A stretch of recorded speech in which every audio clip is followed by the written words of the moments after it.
सदन कसाई नाम सुना है? श्री जगन्नाथ महाप्रभु के भक्त श्री सदन कसाई।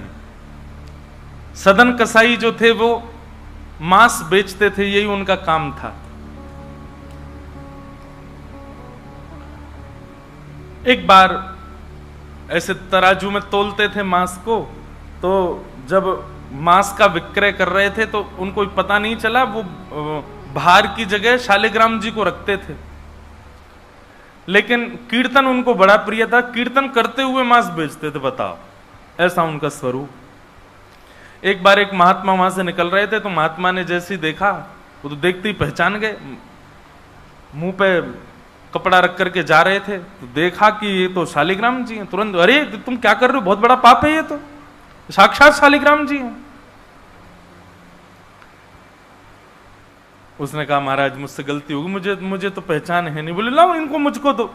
शालिग्राम जी ले लिए महाराज, जाकर के शुद्ध नदियों के जल से स्नान कराया, पंचामृत स्नान कराया, इत्र लगाया, चंदन लगा करके चांदी के सिंहासन पर बैठा के माला पधरा दी।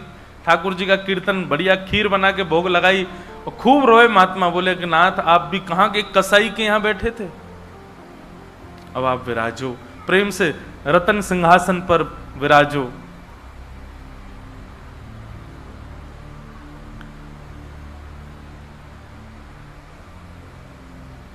ठाकुर जी विराज गए। रात्रि को महात्मा के स्वप्न में आए और स्वप्न में आकर के बोले सुनो, सुबह होते ही हमको ले जाओ और हमको वो सदन कसाई के पास छोड़ के आओ। महात्मा बोले वहां प्रभु मांस बेचता है, वो आपको तोलता है, तोलने के लिए भार बना करके रखता है, आप उसके यहां क्या करेंगे? ठाकुर जी कह रहे हैं हम जितना कह रहे हैं उतना करो बस। बोले नाथ ये तो वेद विरुद्ध हो जाएगा, ये तो शास्त्र विरुद्ध हो जाएगा, मैं आपको कैसे वहां छोड़ के आ सकता हूं?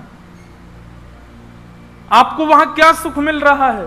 वो शुद्ध नहीं, पवित्र नहीं, उसका स्थान अच्छा नहीं, मांस विक्रय करने वाला व्यक्ति, महापापी व्यक्ति, वहां क्यों जाना है आपको? ठाकुर जी बोले कहीं पर हमको स्नान करने में सुख मिलता है, कहीं हमको सिंहासन पर बैठने में सुख मिलता है, कहीं भोजन करने में सुख मिलता है, कहीं माला पहनने में सुख मिलता है, सदन कसाई के हमको लुढ़कने में सुख मिलता है। उसके तराजू में जब वो तराजू से तोलता है तो हम इधर उधर लोटपोट होते हैं, हमको उसमें बहुत आनंद आता है, हमको छोड़ के आओ उसके पास ही। और वो मांस विक्रय करता है, चलो जो भी है, लेकिन जब उसके यहाँ तोला जाता है और वो तोलते समय हम लुढ़कते हैं तो वो कीर्तन गाता है, वो मुझे बहुत अच्छा लगता है, मुझे उसके पास छोड़ के आओ। न जाने कौन से गुण पर दयानिधि रीझ जाते। कभी कभी हमको ऐसा लगता है कि कुछ ना कुछ करते रहो बंधुओं, किसी से तो रीझ जाएंगे ठाकुर जी, कभी तो रीझेंगे, कभी तो उनको कोई ना कोई चीज तो भाएगी हमारी।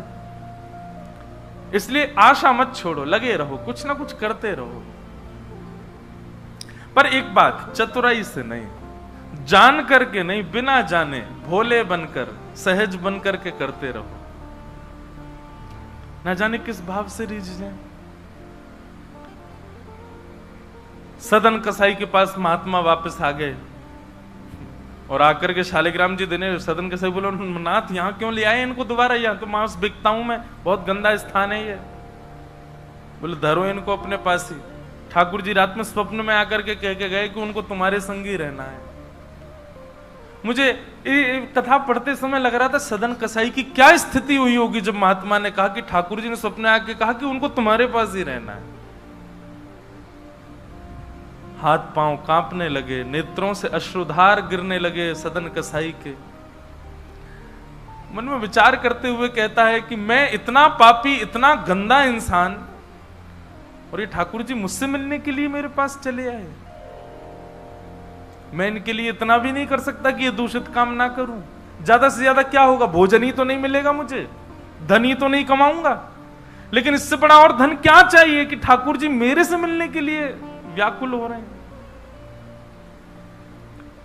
उसी समय सदन कसाई ने अपनी दुकान बेच दी, सब काम बंद कर दिया और बस अपने ठाकुर जी के लिए जीवन जीने लगा। आप मुझसे मिलने के लिए तड़प रहे थे नाथ, अब मैं तड़पूंगा आपसे मिलने के लिए, मैं आऊंगा आपसे मिलने के लिए। और निकल पड़े सदन कसाई जगन्नाथपुरी की ओर। पूछा लोगों से, कहां है पुरी? लोगों ने दिशा बता दी। बोले वहीं विराज रहे हैं जगत के नाथ, वहीं विराज रहे हैं साक्षात नंदन नंदन। एक बात बताएं बंधुओं, सतयुग, त्रेता, द्वापर, कलयुग, 4 युग हैं। सतयुग के पूज्य ठाकुर जी, अर्चनीय ठाकुर जी हैं श्री बद्रीनाथ भगवान। सतयुग के जितने भी लोग हैं उनकी मनोकामना पूर्ति हो, उनकी सिद्धि पूर्ति हो, उनकी अर्चना का केंद्र हो, उनकी साधना का केंद्र वो बद्रीनाथ ही है। इसलिए बद्रीनाथ जब जाते हैं तो वहां हमको सामान्य कलयुगी व्यक्ति वहां रुक नहीं पाता ज्यादा दिन। एक प्रैक्टिकल है, अगर आप बद्रीनाथ में ज्यादा टिक नहीं पा रहे हो तो इसका मतलब है कि आप पूर्ण रूपेण कलयुग ने आपको जकड़ रखा है। वो लोग बुरा ना माने जो लोग बेचारे नहीं रुक पाते वहां पे। भले ही चाहे कुछ हो, ऑक्सीजन कम हो जाएगी, ब्लड प्रेशर हाई हो जाएगा, सांस नहीं आएगी। और महाराज कई लोगों को मैंने देखा है, अपना अनुभव किया है, बद्रीनाथ जाते हैं कमरा में घुसे नहीं कि उनको पता नहीं क्या ऐसा हुआ पकड़ लेता, वो दर्शन तक नहीं जा पाते। वो बस एक ही रट लगाते हैं, हमको वापस भेजो, हमको वापस भेजो, हम रुक नहीं पाएंगे यहां पे। तो बद्रीनाथ जो है ये सतयुग का स्थान है, सतयुग का धाम है, सतयुग के लोगों का पूजा का, अर्चना का केंद्र है। त्रेता का स्थान है श्रीरंगम और रामेश्वरम। श्री राम जी के अर्चनीय ठाकुर जी हैं श्री रंगनाथ भगवान, शेष शैया पर जो ऐसे पौड़े हैं। श्रीरंगम त्रिचिरापल्ली में, कावेरी के तट पर, वहां पर श्रीरंगम, ये त्रेता के ठाकुर जी हैं। और द्वापर का तीर्थ है द्वारिका, द्वारिकाधीश ये द्वापर के ठाकुर जी हैं। द्वापर के लोगों के अर्चना के और पूजा के, साधना के, मनोकामना पूर्ति के केंद्र के स्थान श्री द्वारिकाधीश। और कलयुग के अर्चनीय ठाकुर जी हैं श्री जगन्नाथ महाप्रभु, श्री जगन्नाथ महाप्रभु। इसलिए आपको कहीं कहीं कलयुग दिख जाएगा जगन्नाथपुरी में। चले जाओ बीच साइड पे, ऐसा लगेगा दूसरा गोवा है क्या, कहीं कहीं। क्यों? आपको कलयुग में जैसा स्वभाव का व्यक्ति होता है वैसे हर स्वभाव का व्यक्ति आपको जगन्नाथपुरी में जरूर मिलेगा।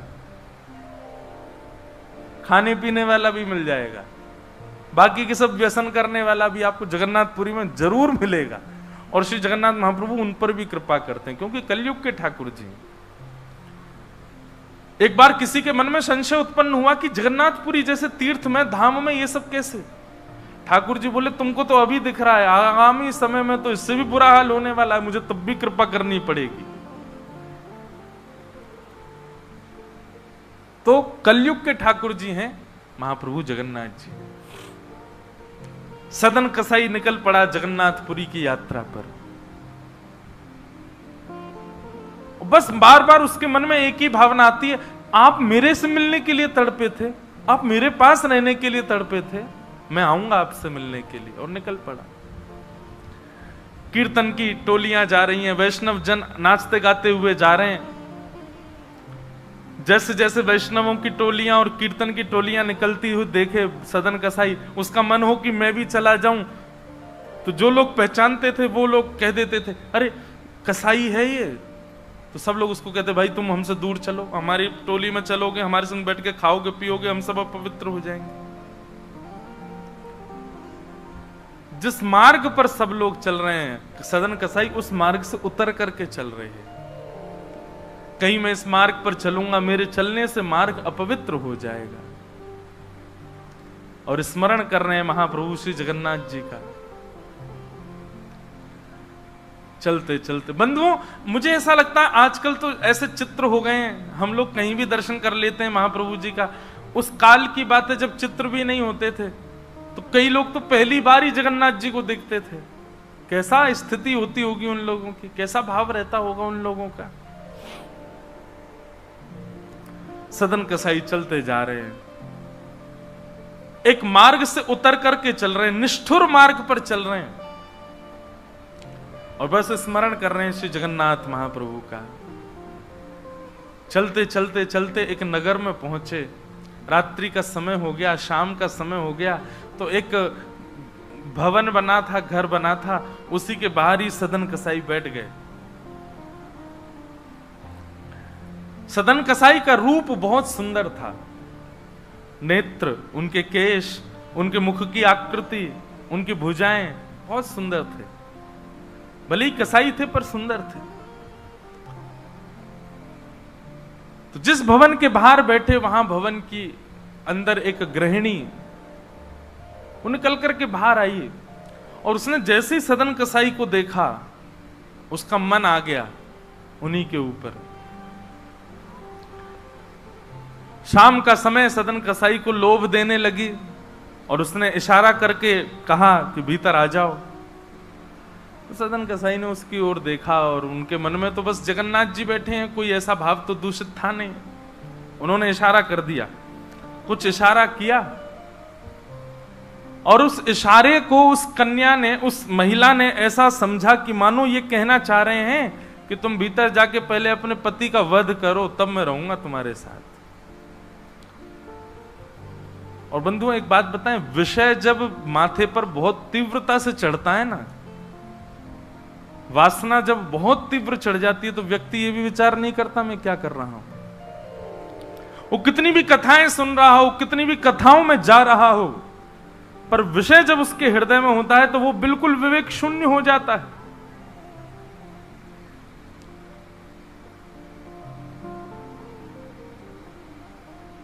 विषयों का मतलब, विषय भोगने से पाप कम लगता है, पर विषय जब सिर पर हावी होता है तो उस समय जो हम विवेक शून्य हो जाते हैं, उससे पाप ज्यादा लगता है हमको। विषय हावी हो गया उस माता के, भीतर जाके उसने अपने पति का वध कर दिया, मार दिया। और बाहर आकर के सदन कसाई से कहा, अब तो चलो, मैंने अपने पति को मार दिया, चलो मैं और तुम ब्याह कर लेते हैं। सदन कसाई बोला, देवी ये तूने क्या किया? मैंने तो नहीं कहा था कि तुम मारो। बोले, हो तुम झूठ बोलते हो, तुमने ही तो कहा था कि उसका वध कर दो तब रहूंगा। अब तुम्हारे पास एक ही रास्ता, या तो मेरे साथ रहो, नहीं तो मैं सबको बता दूंगी कि तुमने मेरे पति को मरवाया है। पर जिनके हृदय में श्री ठाकुर जी विराजमान है, उनको अन्य किसी के लोभ की इच्छा नहीं होती। उन्होंने कहा, ज्यादा से ज्यादा मार दोगी मुझको और क्या, बदनामी होगी, सब होगा, लेकिन मैं अपनी स्थिति से नहीं हट सकता। और उन्होंने अस्वीकार किया। और हुआ वही, उसने हल्ला मचा करके सबको इकट्ठा कर दिया, मेरे पति को इसने मरवा दिया और ये आदि आदि सब कर दिया। सदन कसाई को बंदी बना करके राजा के सामने प्रकट कर दिया। सब लोग आगे खिसक जाओ थोड़े थोड़े, पर कथा सुनना मत छोड़ो, कथा सुनते सुनते खिसक आओ। सब लोग बैठ जाओ, यहाँ आगे जितनी जगह बैठ जाओ, आ जाओ। हाँ, खूब जगह है, आप लोगों को हम देखेंगे, बस नाक, आज नार में बाम लगा लेना शाम, बैठ जाओ। देखो कितनी जगह हो गई पीछे। बोलो वृंदावन बिहारी लाल की जय। चलना रहे हैं ऐसा लग रहा है।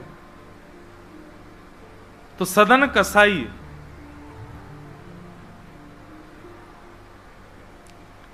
उसने, देखो ये बात करने को किसने कहा आपसे? आपस में बात नहीं करो, इधर देखो सब लोग, कथा सुनो, बस खिसक के बैठ जाओ चुपचाप। श्री जगन्नाथ महाप्रभु की। तो सदन कसाई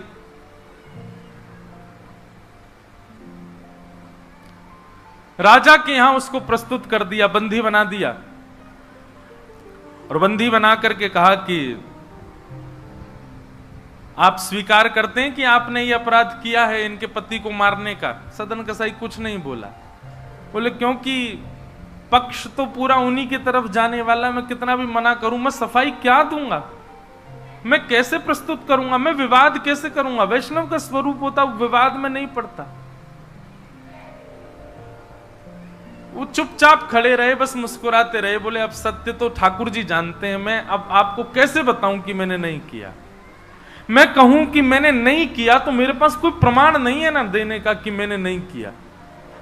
और प्रमाण देने के लिए, इकट्ठा करने के लिए, इतने प्रपंच में पढ़ने के लिए मैं नहीं निकला हूं। मैं तो जगन्नाथ जी से मिलने के लिए। आपको जो दंड देना है बस मृत्यु दंड मत देना, बाकी जो दंड देना है दे दो, मुझे जगन्नाथ जी का दर्शन करना है।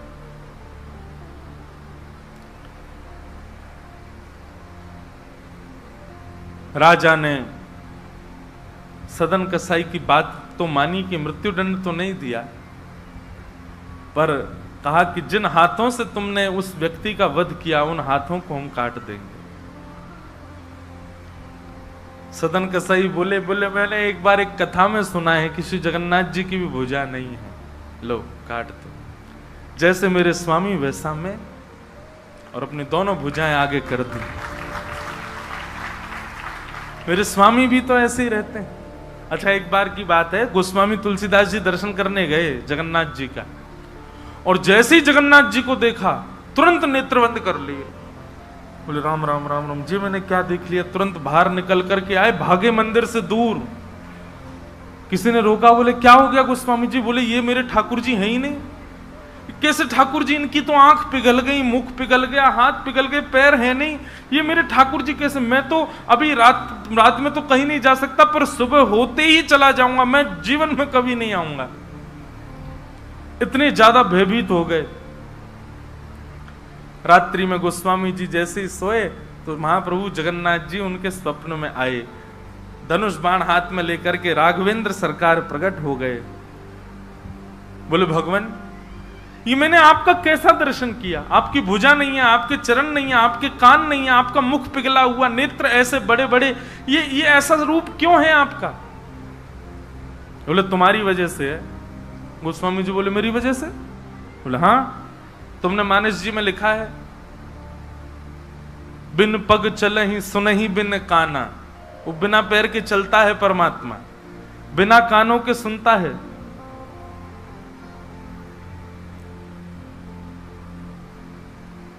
निज कृत कर्म करहु विधि नाना। बिना हस्त कमल के कई सारे काम कर देता है। अब आपके पास दो ही तरीके हैं, या तो हमारे इस रूप को स्वीकार करो, नहीं तो चौपाई को जाके मिटा दो मानस जी से। तब गोस्वामी जी को भेद पता चला। जय हो भगवान, क्षमा करो मुझे, मैं तो आपके रूप को जान ही नहीं पाया। तो अगले दिन दर्शन करने गए, तब वही रूप, बिन पग चलहि, बिना पैर के चलते हैं। और ऐसे कोई दुनिया का ठाकुर नहीं चलता जैसे जगन्नाथ जी चलते हैं। कोई भी ऐसा प्राचीन मंदिर आप बताओ जिसका ठाकुर निकल के बाहर आता हो, पूरे वैष्णवों के मेला के साथ में चल के जाता हो, एकमात्र श्री जगन्नाथ जी।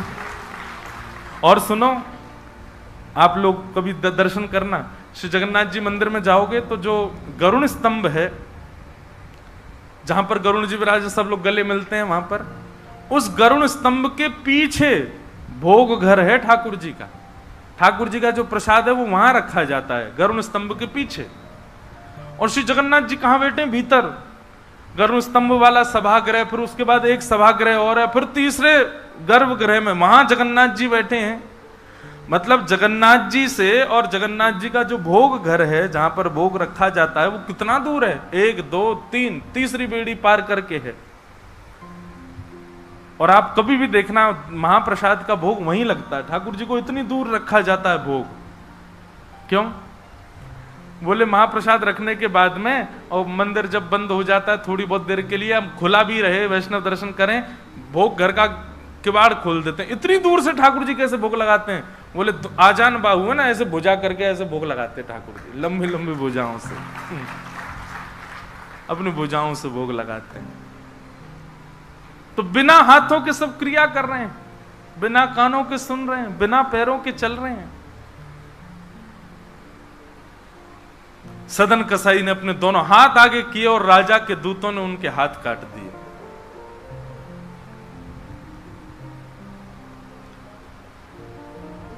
पीड़ा में नहीं है, प्रसन्नता में है। आंसू तो निकल रहे हैं नेत्रों से, पर प्रसन्नता के आंसू हैं कि नाथ आपने किसी रूप में तो मुझे स्वीकार किया। चलते जा रहे हैं, रक्त बह रहा है दोनों तरफ से। बस रास्ते में एक ही प्रार्थना कर रहे हैं, नाथ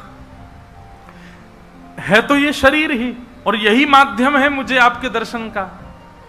इसमें जो ये पीड़ा हुई है, जो रक्त संचार हो रहा, रक्त जो निकल रहा है, बस इससे केवल ठाकुर जी इतना रक्त बचने देना भीतर कि मैं जगन्नाथपुरी पहुंच जाऊं, आपका दर्शन कर लूं, उससे पहले मेरे प्राण ना निकल जाएं। और चलते जा रहे हैं। ऐसी लगन हमको कभी नहीं लग सकती बंधुओं, इस जन्म में तो नहीं लग सकती। हम लोग केवल बड़ी बड़ी बातें कर सकते हैं, बड़ी बड़ी बातें सुन सकते हैं, ऐसे प्रेमी हम जगन्नाथ जी के कभी नहीं बन सकते।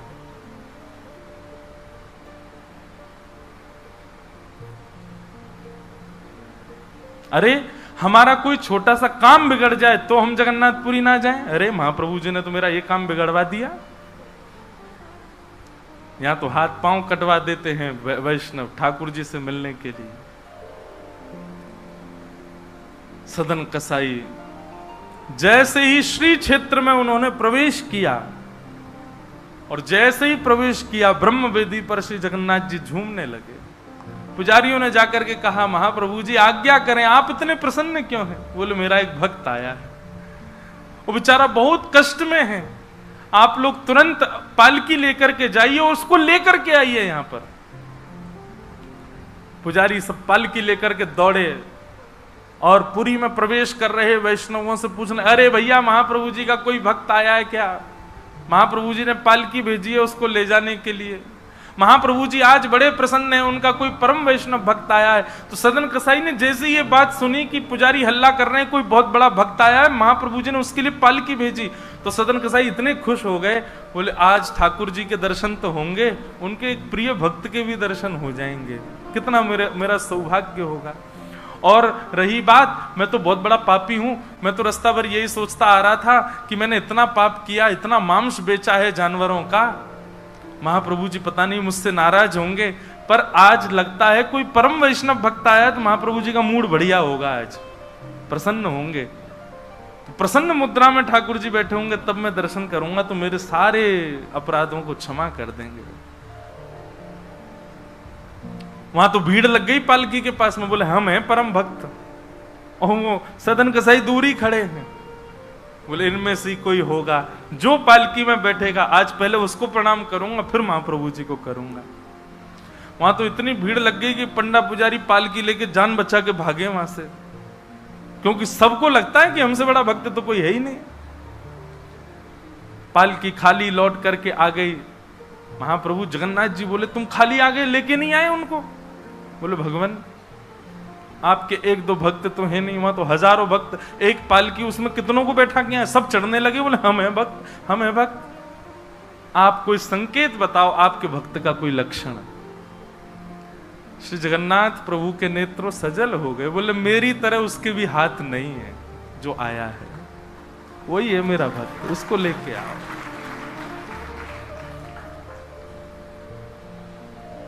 पुजारी पालकी लेकर के दोबारा गए, देखा तो जब श्री क्षेत्र आया ना, तो श्री क्षेत्र आते ही अब सदन कसाई चल करके नहीं जा रहे हैं, दंडवत करते हैं, लेट जाते हैं और फिर लेट करके उठते हैं, फिर आगे बढ़ के फिर लेटते हैं, फिर उठते हैं, दंडवती परिक्रमा की तरह भीतर जा रहे हैं। उसमें भी भुजा नहीं है उनके पास में, लेटते हैं तो उठते कैसे हैं ये देखने पर ही लोगों का हृदय द्रवित हो जाता है, और किसी से सहायता नहीं लेते। वो तो दूर चल रहे हैं ना, उस मार्ग पर ही नहीं चल रहे जहां सब चल रहे हैं, बोले कि मैं चलूंगा तो अपवित्र हो जाएगा मार्ग। एक सर्प के भांति जैसे रिगड़ के सर्प चलता है, ऐसे सदन कसाई आगे बढ़ रहे हैं, और प्रसन्न मुद्रा में मैं महाप्रभु जी से आज मिलूंगा। पुजारियों ने जाकर के जब उनकी स्थिति को देखा, कोई अपने नेत्रों के आंसुओं को रोक नहीं पाया, बार बार महाप्रभु जगन्नाथ जी को प्रणाम करें, कितने दयालु हैं नाथ, कितने कृपालु हैं आप। सदन कसाई को जाकर के पुजारियों ने उठाया, बोले चलो महाप्रभु जी ने तुम्हारे लिए पालकी भेजी। सदन कसाई बोले आपको कोई गलत सूचना मिल गई, मैं नहीं हूं वो भक्त जो इसमें। बोले नहीं तुम ही हो, ठाकुर जी ने आज्ञा करके भेजा है। सदन कसाई बोले अगर मैं पालकी में बैठा तो मेरे अभी प्राण निकल जाएंगे, आप सबसे प्रार्थना है मेरी, मैं महाप्रभु जी की आज्ञा स्वीकार करता हूं, मैं आपके संग चल दूंगा, लेकिन पालकी में नहीं बैठ सकता। चलने लगे। बस इसी बात से प्रसन्न है कि महाप्रभु जी ने मुझे स्वीकार तो किया। और जैसे ही सिंह द्वार पर पहुंचे और दंडवत करते ही जैसे ही श्री पतित पावन भगवान, सिंह द्वार पर ही श्री पतित पावन भगवान है, बाहर ही उनका दर्शन हो जाता है। उनको देखा, देखते ही बोले ये पतित पावन भगवान है, श्री जगन्नाथ जी के ही समरूप हैं। पहले इनका दर्शन करते हैं, फिर जगन्नाथ जी का दर्शन होता है। जैसे ही दंडवत किया, अभी तक तो उनको ग्लानि नहीं थी कि मेरे हाथ नहीं है, पर अब दंडवत करते समय उनको तनिक एक ग्लानि से हुई, काश मेरे हाथ होते तो मैं भी ऐसे दंडवत करता, दोनों भुजाएं आगे कर लेता। और इस भाव से जैसे जो शेष भुजा थे थोड़े से, उनको आगे करके रुदन करने लगे सदन कसाई। इतने में ही उनके भुजा निकल करके आ गई और ठाकुर जी ने भुजा प्रदान करके उनके दंडवत को स्वीकार किया। श्री जगन्नाथ महाप्रभु की। ऐसे महाबाहो, ऐसे हमारे महाप्रभु श्री जगन्नाथ।